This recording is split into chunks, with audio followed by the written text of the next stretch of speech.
اللہ تعالیٰ نے, میں یہ بتا رہا تھا کہ سائنس کی نالج بہت محدود ہے, تو سائنس کو کبھی بھی اللہ رسول کے مقابلے میں نہ کے کھڑا مت کرو. قرآن تو پہلے کہہ رہا ہے یؤمنون بالغیب, یہ جو ہم باتیں کر رہے ہیں یہ غیب کی باتیں ہیں.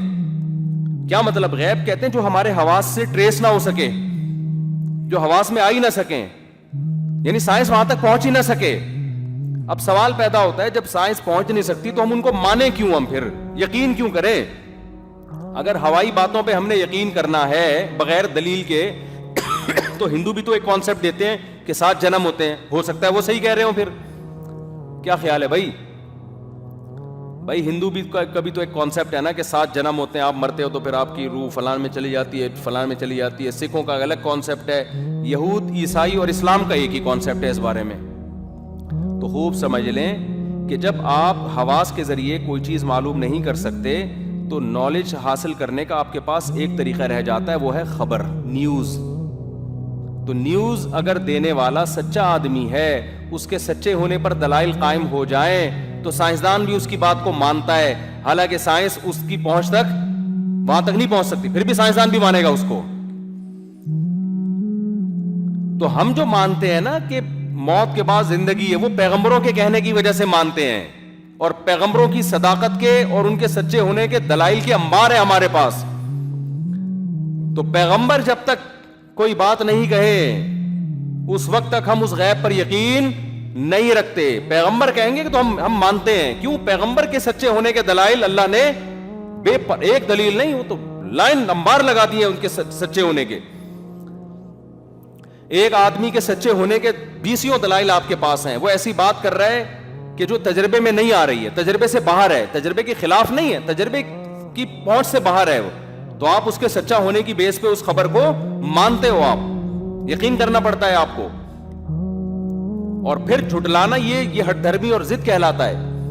تو ہم غیب کے ماننے والے ہیں, لہذا ہم نے 5 چیزوں کو, جو 5 چیزوں سے پہلے غنیمت سمجھنا ہے, تو غنیمت اس انداز میں نہیں جس انداز میں غیر مسلم. ہمارا غنیمت سمجھنے کا انداز کیا ہوگا؟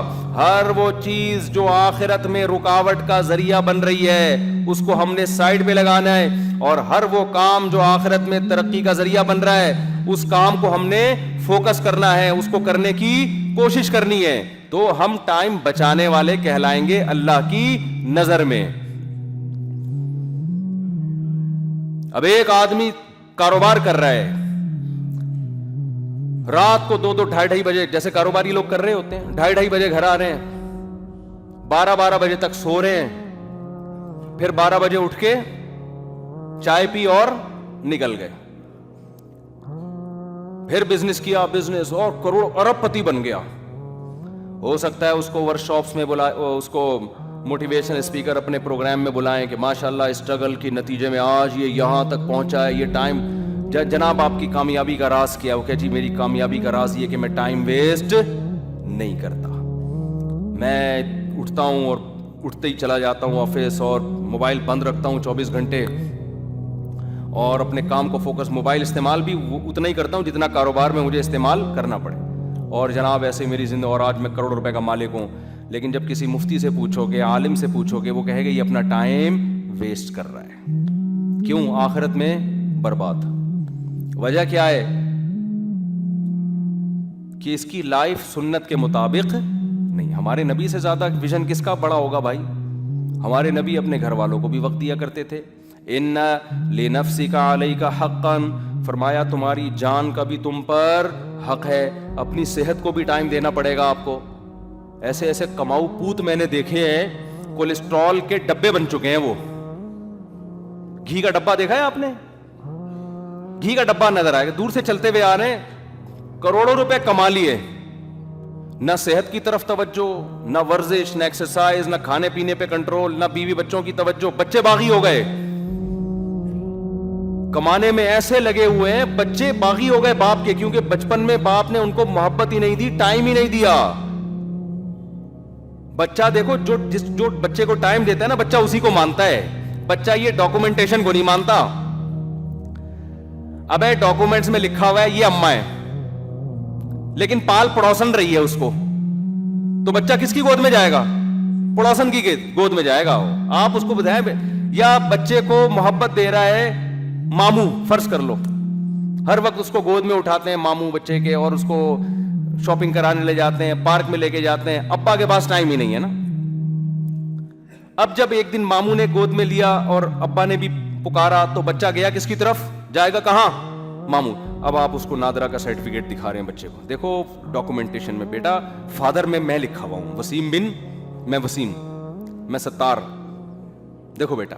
بیٹا مانے گا, کیا ہو گیا بھائی, وہ تھوڑی. یہ آج لوگ شکایت کر رہے ہوتے ہمارے بچے باغی ہو گئے, ہم سے بات ہی نہیں کرتے, پوچھتے ہی نہیں ہیں, ساری توجہ ماں کی طرف ہے, ہمیں لفٹ ہی نہیں کرا رہے. تو بھائی جب ان کو لفٹ آپ نے کرانی تھی تو آپ نے ان کو لفٹ نہیں کرائی. باپ یہ سمجھ رہا ہوتا ہے میں پیسہ تو میں خرچ کر رہا ہوں, یقیناً بہت کوئی عقل مند بچہ ہوگا تو اس بات کو مانے گا, لیکن بچہ تو بچہ ہے نا, وہ یہ تھوڑی دیکھتا ہے گیس بجلی کا بل کون دے رہا ہے, پیسہ کون دے رہا ہے, میری اماں جو مجھے عزت کے ساتھ پال رہی ہے تو ابا نے اماں کو پالا ہوا ہے تو اس وجہ سے اماں مجھے پال رہی ہے. یہ چیزیں تو بچے کی نظروں سے اوجھل ہوتی ہیں. اصل میں تو یہ ہے کہ وہ دیکھ رہا ہوتا ہے کہ کون قریب ہے میرے. تو آپ بچوں کو ٹائم اگر نہیں دیتے, گھر میں ان کو پیار نہیں کرتے, آپ پڑھائی میں لگے ہوئے ہیں, آپ کاروبار میں لگے ہوئے ہیں, تو آپ اللہ کی نظر میں بھی ناکام ہو میرے بھائی, اور یہ بڑھاپے میں یہ چیزیں پھر آپ کو ستائیں گی, تنگ کریں گی آپ. اگر آپ کی جاب اس ٹائپ کی ہے نا کہ آپ کو پاس ٹائم ہی نہیں ہے تو ہفتے میں اس کی پھر تلافی کیا کرو. پورا ہفتہ ٹائم نہیں ہے تو ہفتے میں ایک دن زیادہ ٹائم دے دو ان کو. پھر آپ کے پاس اللہ کے لیے ٹائم ہی نہیں ہے, نماز آپ ضائع کر رہے ہو تجارت میں, تو دنیا تو آپ کو کہے گی کہ آپ ماشاءاللہ بڑے کامیاب آدمی, آپ نے اتنا اچھا بزنس کیا. اللہ کیا کہے گا, یہ وہ لوگ ہیں جن کی کوششیں ضائع ہو رہی ہے اور وہ یہ سمجھ رہے ہیں کہ وہ بہت اچھا کر رہے ہیں.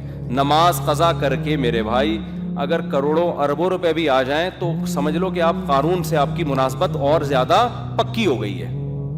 تبھی حدیث میں آتا ہے, ایک روایت ہے کہ جو نماز چھوڑتے ہیں نا ان کا حشر قارون کے ساتھ ہوگا. اس کی لاجک بھی علماء یہ بیان کرتے ہیں کہ قارون بھی پیسہ کمانے میں مست تھا اور آپ بھی پیسہ کمانے میں مست ہو, نماز روزے کی پرواہ نہیں ہے آپ کو, تو ایک ہی جیسے ہو گئے نا دونوں. اس نے زیادہ کما لیا, آپ کے پاس اتنے وسائل ہے نہیں ورنہ آپ بھی وہاں تک پہنچ جاتے. تو حدیث میں جو آتا ہے نا 5 چیزوں کو 5 چیزوں سے پہلے غنیمت سمجھو, تو غنیمت ہم نے اس انداز میں سمجھنا ہے جس انداز میں قرآن نے ہمیں غنیمت سمجھنے کا حکم دیا ہے. اس کو فوکس کریں گے تھوڑی محنت میں زیادہ مل جائے گا, اس کو ہٹا کے اگر زیادہ محنت کر لی تو زیادہ میں بھی کچھ نہیں ملے گا آپ کو. سمجھتے ہیں؟ تو اس لیے بیلنس لائف, اعتدال والی لائف. سب سے پہلے تو اپنی زندگی سے ان تمام کاموں کو نکال دیں جن کا نہ دنیا میں کوئی فائدہ اور نہ آخرت میں کوئی فائدہ, ان کو تو بالکل ہمیشہ کے لیے نکال دیں. کچھ کام ایسے ہوتے ہیں آخرت میں فائدہ نہیں ہوتا, دنیا میں تو ہوتا ہے, تو چلو کر لو, یہ بھی تو ایک زندگی ہے نا. بلکہ 4 قسم کے کام ہیں. کچھ کام ایسے ہیں جن کا دنیا میں بھی نقصان آخرت میں بھی نقصان, ان کو تو قریب وہ تو ٹائم ویسٹنگ ہی ہے, وقت ضائع کرنا ہی ہے. وہ کون سے کام ہیں؟ شراب پینا, نشہ کرنا, گٹکے کھانا. ان میں کیوں ٹائم ویسٹ کر رہے ہو بھائی؟ نہ اس کا دنیا میں یہ فائدہ نہیں, نقصان ہے الٹا, اور آخرت میں بھی کیا ہے, وہ تو ہے ہی نقصان. اللہ پوچھے گا تو جو منہ کے کینسر سے مرا ہے تو یہ کیا ہوا تھا جو تجھے منہ کا کینسر ہوا؟ آپ یہ کہو گے اللہ میں چونکہ گٹکا کھاتا تھا مجبور تھا میں. یہ دلیل چلے گی قیامت میں؟ اور جتنی نشے کی چیزیں آئس لے رہے ہیں, یہ سب کر رہے ہیں, یہ ڈپریشن بڑھاتی ہیں, یہ ڈپریشن ختم نہیں کرتی ہیں. حتیٰ کہ چائے بھی ڈپریشن بڑھاتی ہے, کافی بھی ڈپریشن بڑھاتی ہے. میں بھی چائے پیتا ہوں لیکن میں فضائل کا قائل نہیں ہوں. جتنا ہے اتنا ہی رہنے دو, بٹ سٹا لگا لیا بس اتنا ہی. آج کل بعض حضرات فضائل پیش کر رہے ہیں باقاعدہ, تو فضائل نہیں ہوتے. ہر وہ چیز جو جس میں نشہ ہے نا, اب بعض لوگ کہتے ہیں چائے میں نشہ تھوڑی ہے. بھائی نشہ وہ والا نہیں ہے جو پی شراب والا ہوتا ہے. نشے کا مطلب یہ ہے کہ آپ کو جب تھکاوٹ محسوس ہوتی ہے, آپ چائے پیتے ہیں, کیفین آپ کے بلڈ کا سرکولیشن بڑھا دیتی ہے. تو یہ جو بلڈ کا سرکولیشن بڑھتا ہے, یہ کوئی نیچرل طریقے سے نہیں بڑھتا, سمجھ رہے ہیں نا. ایکسرسائز کرنے سے ایک بڑھتا ہے, ایک نیند سے آپ کو سکون ملتا ہے, یہ وہ نہیں ہے, یہ وقتی ہے.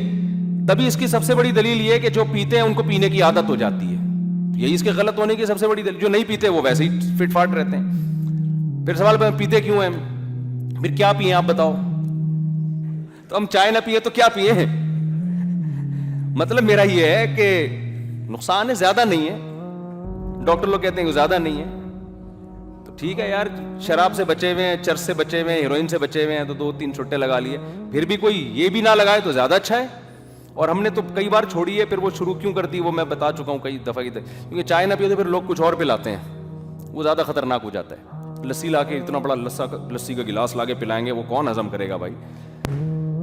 تو یہ جتنی چیزیں ہیں فضائل ہوں گے، تھوڑے بہت نقصانات بھی ہیں. تو خیر میں بس 2 منٹ میں سمجھتا ہوں. بات کیا کر رہا تھا میں، کہاں سے کہاں نکل جاتا ہوں یار. یہ چائے کہاں سے، یہ بھی ڈاکٹروں کی فیلڈ ہے بھائی. میری چائے اور کافی پہ جو رپورٹ ہے وہ حتمی نہیں ہے. آپ کو ڈاکٹر دن میں 20 کپ چائے کے پلائے، مشورہ دے 20 کپ کافی کے، آپ ڈاکٹر کی رائے پر عمل کریں. اس میں ہماری رائے پر آپ عمل نہ کریں. ہم تو جو سمجھ میں آیا تو پیش کر دیا آپ کے سامنے کہ وہ یہ چیزوں میں رکھا وکھا کچھ نہیں ہے، ٹھیک ہے نا. وقتی فائدے ہوتے ہیں، حقیقت میں کچھ بھی نہیں ہوتا اس سے. دیکھو پیغمبروں کی زندگی نیچر کے مطابق ہوتی ہے. موسیٰ علیہ السلام کے بارے میں آتا ہے تھکے، کھانا کھا کے آرام کیا. یہ ہے اسٹریس اور تھکاوٹ ختم کرنے کا نیچرل طریقہ. اور ایک طریقہ یہ ہے کہ تھکاوٹ دبا کے ہو رہی ہے، سوتا نہیں ہے، کافی پی کے اپنی کھوپڑی کو جگانے کی کوشش کر رہا ہے، ٹھیک ہے نا. تو یہ مجھے نہیں سمجھ میں آتا، باقی ڈاکٹر جانے آپ جانے. اگر ڈاکٹر کہتے نہیں آپ پیئیں تو آپ پی لیں بھائی، یہ میری فیلڈ نہیں ہے. تو اس میں زیادہ ان چیزوں میں بات کرتا نہیں آج کل. تو بس وہ بتا دیں آخری سرا کہاں تھا. ابے وہ بالکل اینڈ میں، ابھی تو ختم کر رہا ہوں نا بیان، بالکل اینڈ میں جہاں تھا میں. ہاں یہ بھائی نے بات کی. 4 قسم کے کام ہوتے ہیں. کچھ کام ہیں دنیا میں بھی نقصان ہو رہا ہے، آخرت میں بھی. نشہ ہے اور بہت سارے اور ایسے کام ہیں. زنا ہے، دنیا میں بھی نقصان ہے، آخرت میں بھی. دنیا کا نقصان کیا؟ آپ کی جو شادی کے بعد کی زندگی وہ بری طرح متاثر ہوتی ہے زانی کی. وہ بیوی کو محبت نہیں دے پاتا جو زنا سے بچنے والا دیتا ہے. پھر محبت میں کمی ہوتی ہے. اس کے علاوہ بھی بڑے نقصانات ہیں، آخرت میں تو ہے ہی ہے. اور کچھ کام ایسے ہیں میرے بھائی جس کا دنیا آخرت میں تو نقصان نہیں ہے، سوری دنیا میں تو نقصان نہیں ہے لیکن آخرت میں اس کا نقصان ہے. ابھی وقت ختم ہو گیا، پھر تفصیل سے بتاؤں گا. کچھ کام ایسے ہیں نہ دنیا میں کوئی فائدہ نہ آخرت میں کوئی فائدہ. یہ تینوں قسم کے کام اپنی زندگی سے اب جو PUBG کھیل رہے ہو، ٹھیک ہے دنیا میں کوئی بظاہر کوئی ایسا نقصان نظر نہیں آتا، لیکن یہ ٹائم ویسٹنگ ہے. اس کا نہ دنیا میں کوئی فائدہ ہے نہ آخرت میں کوئی فائدہ ہے. نقصان کا خطرہ بہرحال ہے. کمر کے مسائل کھڑے ہو جائیں گے، بیک پین شروع ہو جائے گا. جب یوں گھنٹے سے لگا ہوا یوں بٹن دبا رہا ہے تو یہ کیا ہوگا ہے بھائی. اور اگر نہیں ہوتا تو ٹائم تو ضائع تو ہو رہا ہے نا. جو تو حدیث میں جو کہا نا کہ 5 چیزوں کو 5 چیزوں سے پہلے غنیمت سمجھو، اصل میں ان چیزوں کے بارے میں کہا ہے. وہ تمام کام جس کا نہ دنیا میں کوئی فائدہ ہے نہ آخرت میں کوئی فائدہ ہے، ان تمام کاموں کو اپنی زندگی سے نکال دیں. کچھ کام ایسے ہیں دنیا میں بھی فائدہ اور آخرت میں بھی فائدہ. اچھا کچھ ایسے لذت والے کام ہوتے ہیں کہ وہ دنیا میں بھی اس میں مزہ آتا ہے اور آخرت میں بھی ثواب. مثال کے طور پر آپ جو کھیل کھیل رہے ہیں، PUBG کھیل رہے ہو، اس کے بجائے آپ ایسا کھیل کھیل لو نا، فٹ بال کھیل لو جا کے. کیا خیال ہے؟ تو مزہ بھی آئے گا اور صحت بھی کیا ہوگی؟ اچھی ہوگی نا. تو صحت اچھے ہونے سے آخرت کا فائدہ ہے یا نہیں ہے؟ فرائض واجبات تو باہر صورت میں پورا کرنے ہیں، رمضان کے روزے، زکوٰۃ، فرض، یہ تو ہے ہی ہے. یہ تو اس کی تو میں بات ہی نہیں کر رہا، یہ تو سب سے پہلے ہیں. یہ تو میں اس لیے اس پہ بات نہیں کر رہا کہ یہ چیز تو اسلام میں سب سے پہلے ہے. نماز کے لیے ٹائم نکالنا ہے، روزے کے لیے ٹائم نکالنا ہے، زکوٰۃ کے لیے، رشتہ داری جوڑنے کے لیے. اس سے ہٹ کے عام نارمل روٹین کی بات کر رہا ہوں میں. تو اس میں وہ تمام کام جس کا نہ دنیا میں کوئی فائدہ ہے نہ آخرت میں، ان تمام کاموں کو اپنی لائف سے ہمیشہ کے لیے نکال دو. مکمل نہیں نکال سکتے، کم کر لو. دیکھو جو کام ایک دم سے نہیں ہو سکتا نا تو مایوس نہ ہو، آدھا کر لو یار اس کو. ہمارے ایک دوست کہتے ہیں میں روزانہ میں نے معمول بنایا آدھا گھنٹہ تلاوت کروں گا، ہوتی نہیں ہے مجھ سے. تو میں نے کہا 15 منٹ کر لو. کہہ رہے یار 15 منٹ میں کیا یار، میں حافظ قرآن ہوں، صرف 15 منٹ. تو میں نے کہا جب آدھا گھنٹہ نہیں ہو رہی تو 15 منٹ کر لو نا. یہ سوچتے رہو گے کہ نہیں جی 15 منٹ سے کیا ہوتا ہے، تو پھر نہ آدھا گھنٹہ ہوگی نہ 15 منٹ بھی نہیں، 5 منٹ کے لیے قرآن لے کے بیٹھ جایا کرو روزانہ. تو انسان کی طبیعت میں اللہ نے لچک رکھی ہے. ایک دم سے نہیں ولی اللہ بن جاتا، وہ ایک دم سے پورا ایک